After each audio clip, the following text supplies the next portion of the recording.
Écoutez bien ce bruit. Et cet autre bruit.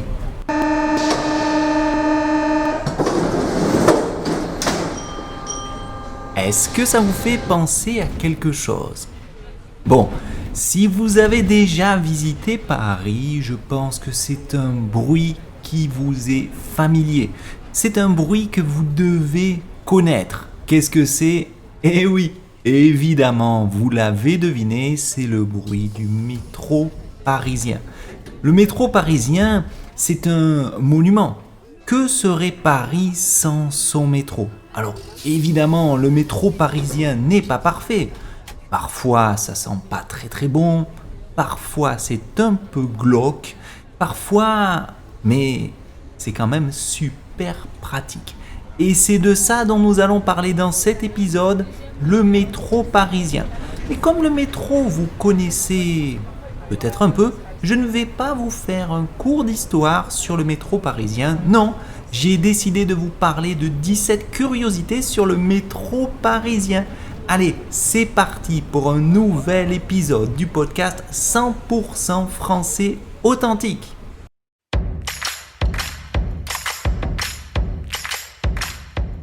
Podcast 100% français authentique, un podcast pensé spécialement pour les étudiants de français qui veulent avoir un contact avec du vrai français, fait par un français, Éric Langon, c'est moi, professeur de français au Brésil.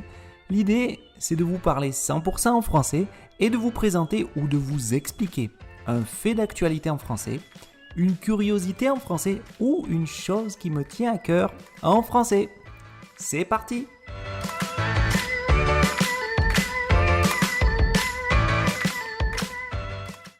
Avant de commencer notre épisode, une chose importante. Attention, la transcription du podcast sur le métro parisien et ses 17 curiosités est disponible en intégralité dans le portal de Français. Le lien est dans la description de cette vidéo.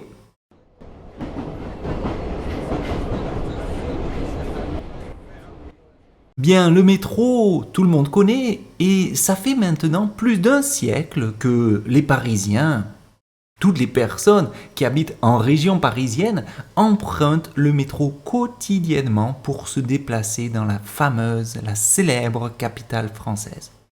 Et une chose importante à savoir, c'est que le métro parisien, ce fameux métro vert et blanc, ce n'est pas le plus ancien métro au monde. Et oui, en réalité, le métro parisien y figure à la 8e place après celui de Vienne, Boston, Budapest, Glasgow, Chicago, New York et Londres. Celui de Londres, c'est donc le métro le plus vieux du monde et il a commencé son travail de transport public de la population en 1863. C'est quand même 37 ans avant celui de Paris. Bien, le métro de Paris, en quelques chiffres, c'est quand même 4 millions de personnes qui transitent sur ce réseau tous les jours dans le métro de la RATP. La RATP, qu'est-ce que c'est? La RATP, c'est la régie autonome des transports parisiens. C'est l'organisation, l'institution, le groupe qui est en charge du métro. Les personnes de la région parisienne, ce sont les personnes de l'Île-de-France, cette région. Et ces personnes-là, on les appelle les franciliens. Donc les franciliens, plus de 4 millions par jour qui transitent sur ce réseau de transport public. C'est un chiffre démentiel et ça nous montre à quel point ce transport en commun, il est central dans la vie quotidienne de tous les habitants de la capitale. Ceux qui habitent finalement tous ces franciliens, toutes ces personnes qui utilisent le métro. Et depuis 100 ans, même depuis plus de 100 ans, le métro il accompagne la routine de tous ces franciliens, de tous ces parisiens dans toutes les déambulations dans la ville. Alors qu'est-ce que c'est une déambulation? C'est le fait d'aller à droite, d'aller à gauche, c'est le fait de se déplacer.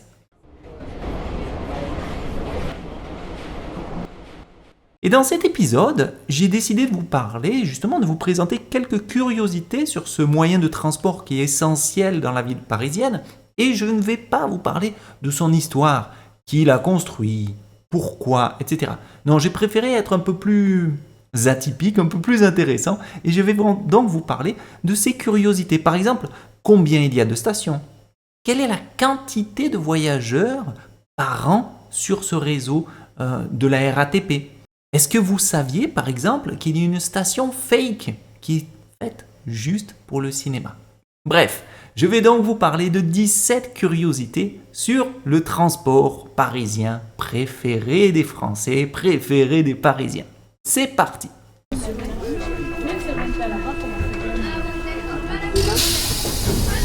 Première curiosité, 306 stations de métro.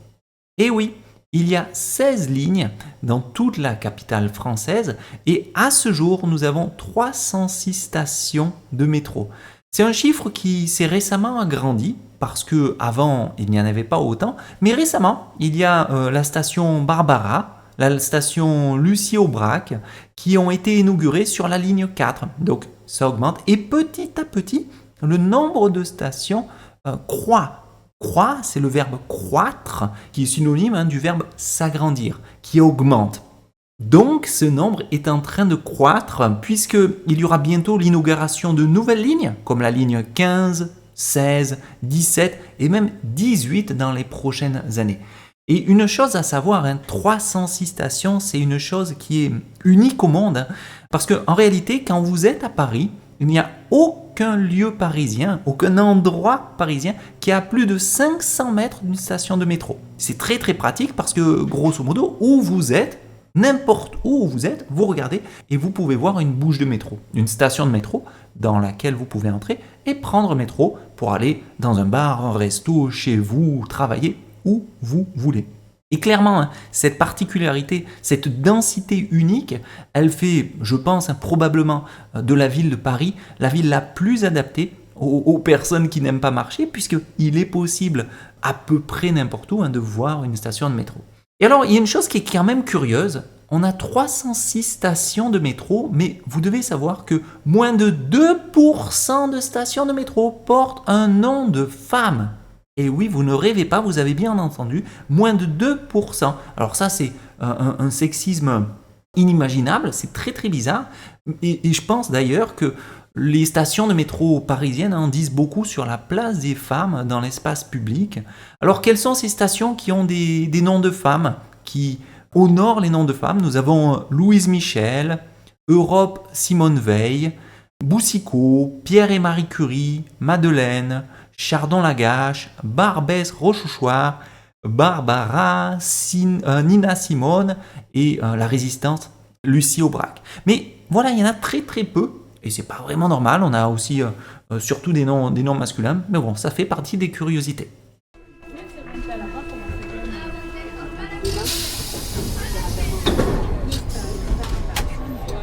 Curiosité numéro 2, 1 milliard. Qu'est-ce que c'est 1 milliard?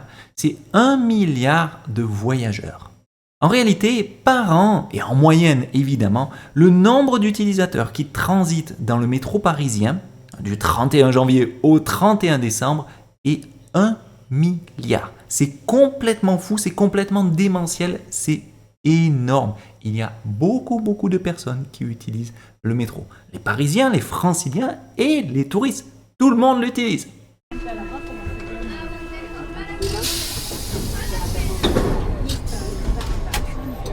Curiosité 3.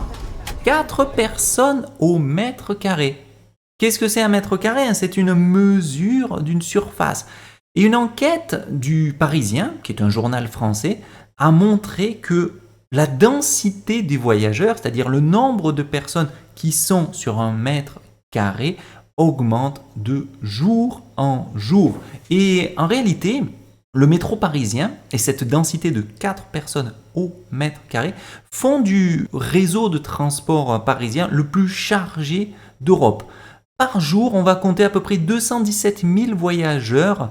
C'est en train d'augmenter. Par exemple, par rapport à l'année dernière, nous avons eu une augmentation de 4,5% des voyageurs sur le métro parisien. Alors, comment expliquer ça?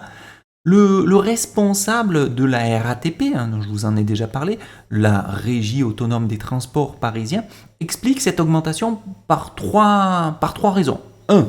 Dynamisme de l'activité économique. donc l'économie bouge beaucoup et il y a plus de monde à Paris. Baisse de l'utilisation de la voiture individuelle en zone centrale. Et oui, la ville de Paris essaie de diminuer l'utilisation de la voiture. Donc, en fait, baisse de la voiture individuelle et baisse du trafic des bus à Paris. Et oui, à Paris, il y a eu des grands travaux.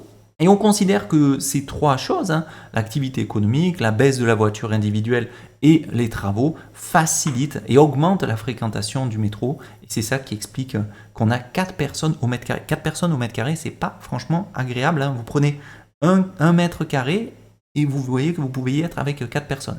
Donc évidemment, cette saturation, cette densité énorme, elle entraîne un inconfort des passagers et des touristes et de tout le monde. Il y a tout le monde qui se plaint, ça c'est pas agréable, ça sent pas bon.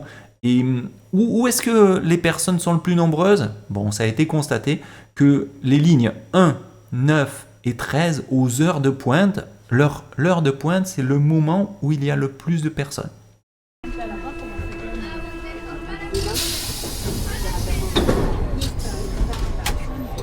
Curiosité 4, la ligne la plus longue de Paris. C'est la ligne 8 qui a 24,3 km. C'est énorme, 24,3 km. La ligne 8, c'est officiellement la ligne la plus longue du métro parisien. À savoir, et au contraire, la ligne 7 bis, elle fait 1,3 km. C'est la plus courte. Et on a la ligne 7 qui est la ligne qui a le plus grand nombre de stations. Donc la ligne 7, elle a 38 stations et elle fait 22,5 km. Mais je répète, la ligne la plus longue, c'est la ligne 8.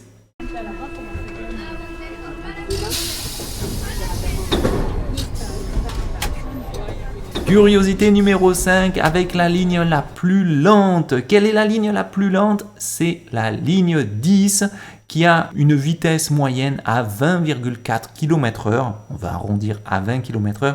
Donc c'est lent. Et évidemment, les personnes qui sont dedans tous les jours, qui la connaissent, savent que c'est la plus lente. A contrario, la ligne 14, c'est la plus rapide. Elle approche les 40 km/h. Donc voilà, beaucoup de personnes pensent que c'est la ligne 10 et pourtant elle est un peu plus rapide, un poil plus rapide, à 21,6 km/h, soyons précis. J'ai utilisé ici une expression un poil plus rapide. C'est une expression familière pour dire elle est juste un peu plus rapide. Mais c'est bien la ligne 4, comme je vous disais, qui est la plus lente. Pourquoi elle est plus lente que les autres? Tout simplement à cause du parcours. Le parcours est un peu plus sinueux, il y a un peu plus de virages, ça tourne un peu plus, donc c'est la plus lente.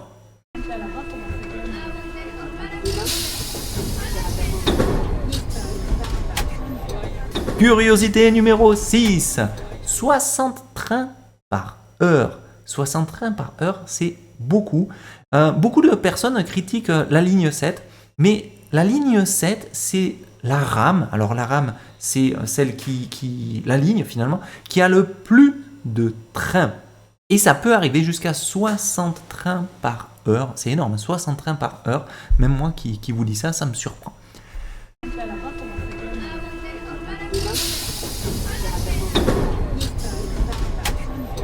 La station la plus profonde maintenant. Attention, la station Abbesse, c'est la station la plus profonde où vous devrez descendre dans les entrailles de la Terre. Qu'est-ce que c'est les entrailles? Les entrailles, normalement, c'est l'intérieur du corps humain.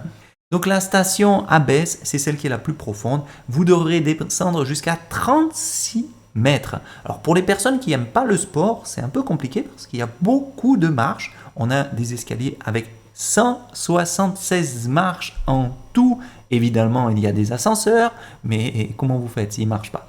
Donc, 176 marches, c'est vraiment beaucoup. Et donc, la station Abbesse, c'est la station la plus profonde. On continue.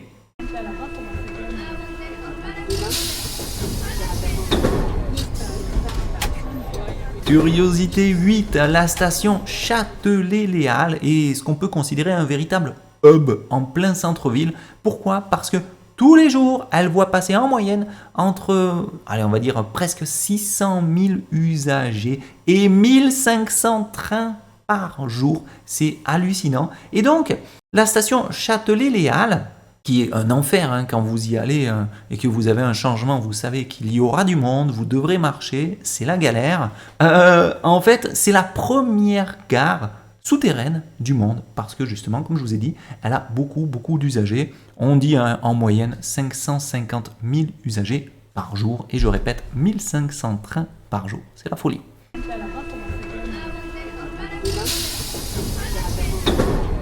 Curiosité 9 qui va vous donner chaud, 45,7 degrés. Pourquoi je vous dis ça?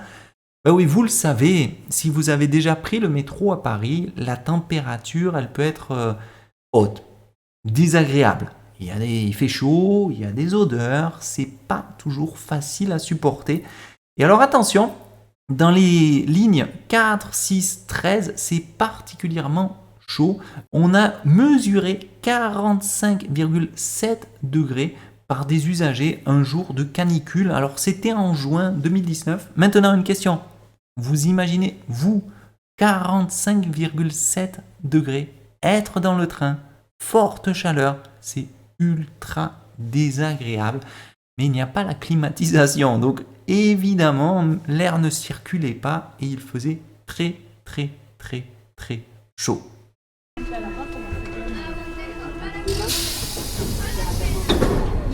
Curiosité numéro 10, qui est une bonne nouvelle, c'est 10. Qu'est-ce que c'est 10? En réalité, le métro parisien n'a connu que 10 accidents importants depuis sa mise en service en 1900. Alors qu'est-ce que ça a été ces accidents importants? Bon, alors on va considérer accidents importants 3 incendies, 4 collisions et 3 déraillements. Qu'est-ce que c'est un déraillement? C'est quand le train, quand le métro, quand ça va sortir de ses rails. Les rails, c'est la chose métallique qui vont guider le train ou le métro. Et le déraillement, c'est quand il va sortir de ça et avoir un accident. Bien, donc 3 incendies, 4 collisions, 3 déraillements en plus de 100 ans. On peut dire que finalement, le métro parisien, c'est un moyen qui est extrêmement sûr, qui n'est pas risqué. Il y a peu d'accidents. Alors finalement, le plus grave accident, ça a été tout au début. Ça a été un incendie qui s'est passé en août 1903 à Couronne et qui a causé la mort de nombreuses personnes par asphyxie. 84 personnes sont mortes comme ça. Alors à l'époque, il faut savoir que les rames, elles étaient faites en bois, il n'y avait pas de sortie de secours, et bon, il y avait d'autres phénomènes hein, qui expliquaient tout ça, et depuis, ça a été corrigé. Aujourd'hui, les rames sont en métal, il y a des sorties de secours, il y a des choses pour éteindre les incendies si besoin.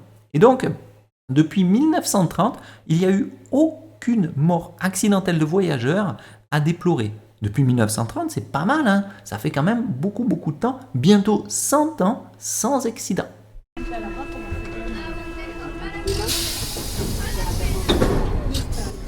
Curiosité 11, ça va faire plaisir aux amoureux du cinéma. Pourquoi?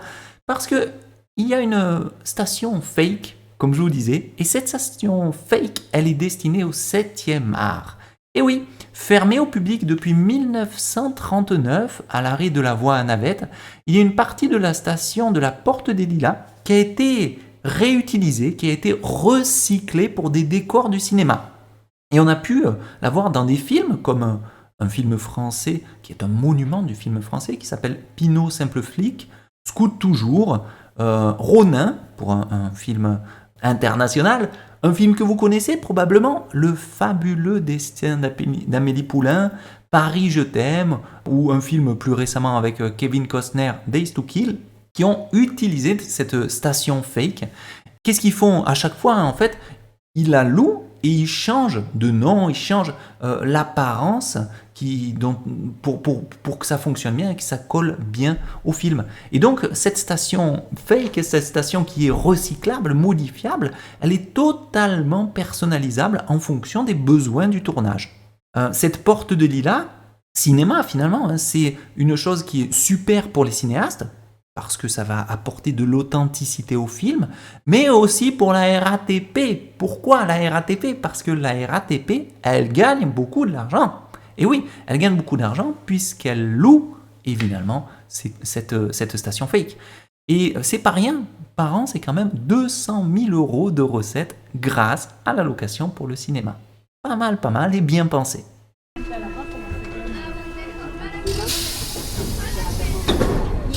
Curiosité 12, une excellente information, en fait, une excellente chose, c'est que le nombre de tentatives de suicide est en train de diminuer. Et pas qu'un peu, ça signifie et pas juste un peu, et pas qu'un peu donc, parce que en 2008, on comptait pas moins de 195 tentatives de suicide, et en 2010, on en a eu juste 71. En 2012, juste 64. Alors ça a peut-être augmenté avec le Covid, avec la folie, etc. Mais c'est en train d'augmenter, de diminuer, pardon, et ça diminue brutalement. Alors comment expliquer la diminution des tentatives de suicide? Les Français vont mieux, ils sont moins dépressifs? Non.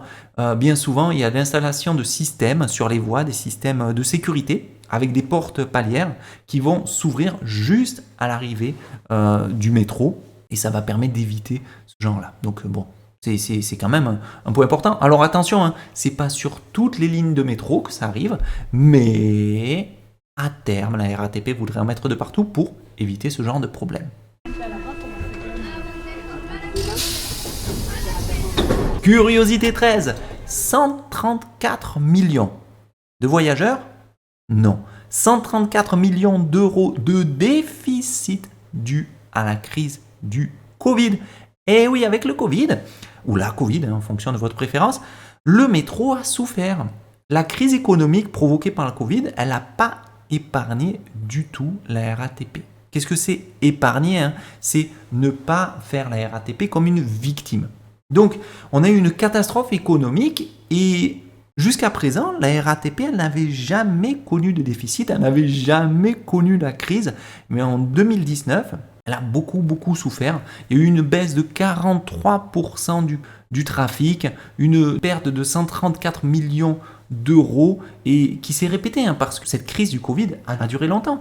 Et même s'il y a eu beaucoup de choses qui ont été faites pour aider quand même beaucoup moins de personnes qui ont utilisé, les gens ont commencé à préférer utiliser le vélo, les trottinettes, le télétravail, bref, beaucoup de choses qui ont fait souffrir la RATP et qui considèrent réellement que même l'année 2020, 2019, 2020 ont été des années noires pour la RATP, comme je vous disais, avec 43% en moins du trafic et une énorme perte sur toutes ces années de approximativement 300 millions, 400 millions d'euros. Donc c'est énorme.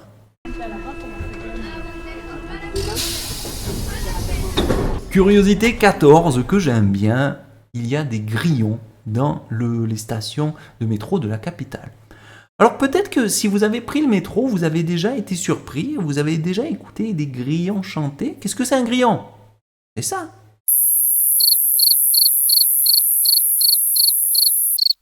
C'est un insecte qui chante. Et en fait, il a été importé clandestinement au début du XXe siècle avec les caisses de légumes qui venaient du sud de la France.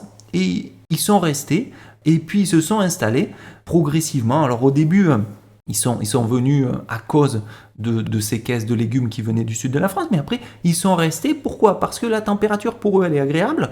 On a entre 27 et 34 degrés. C'est la température finalement idéale pour les criquets parce qu'ils adorent la chaleur. Et puis on a aussi beaucoup d'autres choses. Il y a les couvertures de ballast. C'est ce revêtement finalement qui convient parfaitement à ces insectes et qui leur permet de trouver facilement de la nourriture. Il y a des déchets organiques, ils se nourrissent par exemple de cigarettes, les mégots de cigarettes, c'est les restes de cigarettes. Bref, les stations de métro, c'est un endroit idéal finalement pour eux parce qu'il y avait beaucoup de choses qu'ils pouvaient consommer. Alors depuis 1992, où le ballast a été remplacé par le béton, où il y a eu des lois pour interdire de fumer, les grillons ont diminué jusqu'à disparaître et maintenant c'est de plus en plus rare de les entendre, mais vous pouvez peut-être en écouter sur la ligne 1 où on a choisi de leur rendre hommage grâce à un signal sonore pour indiquer la distance entre le train et le quai et qui utilise ce fameux chant du Sud, c'est parce que les grillons venaient du sud de la France. Curiosité 15, la police typographique. Bon, alors cette police typographique, c'est là où vous avez écrit le nom des stations. Elle a été créée par Jean-François Porchez. Cette police, elle a été choisie depuis 2006 finalement, officiellement, pour être lisible par le plus grand nombre, même pour les personnes qui n'ont pas l'alphabet latin comme alphabet natal. Donc ce sont des lettres faciles, claires, et c'est ce qu'on considère une typographie universelle.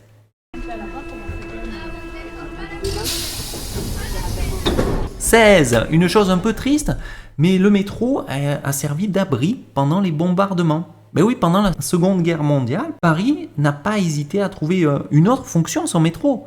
Le seul moyen de transport pendant la guerre, c'était les stations de métro, et elles sont aussi devenues un refuge, un abri, pour se protéger. Alors c'est toujours le cas. Aujourd'hui, on voit par exemple qu'en Ukraine, les Ukrainiens utilisent contre les bombardements russes le métro, parce que c'est sous la terre, et évidemment, ça permet de les protéger.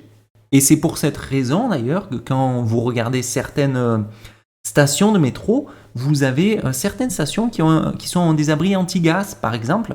Vous avez pas loin de 30 gares de la capitale qui sont comme ça. Et donc vous avez un éclairage de secours de couleur bleue, un éclairage lumineux qui va indiquer refuge pour que les habitants puissent s'y mettre en cas de problème. Et pour terminer, la curiosité 17, alors ça c'est la plus folle, c'est pour ça que je l'ai laissé à la fin. Le trafic parisien, du métro parisien, a déjà été interrompu en raison d'un tigre sur les voies.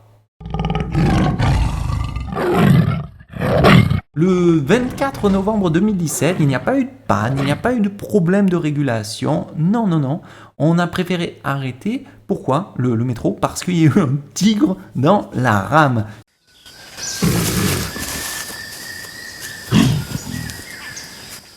C'était un animal, un félin, qui s'est échappé du cirque, le cirque Borman Morena, qui était juste en face de France Télévisions, dans le 15e arrondissement, et il a décidé d'aller se cacher dans le métro. Évidemment, ça a fait peur à tout le monde, on a été obligé d'arrêter le métro pour pas avoir d'accident, parce que c'est quand même un tigre de 200 kilos, donc les pompiers ont été prévenus, la police a tout sécurisé, mais bon, tout s'est bien passé pour les Parisiens. Pour le tigre, ça a été un peu plus triste parce que le propriétaire de l'animal a dû le tuer. Donc c'est un peu très triste même.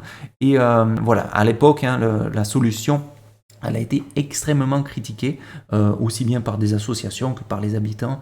Ils auraient pu utiliser autre chose. Le métro a déjà été interrompu en raison d'un tigre.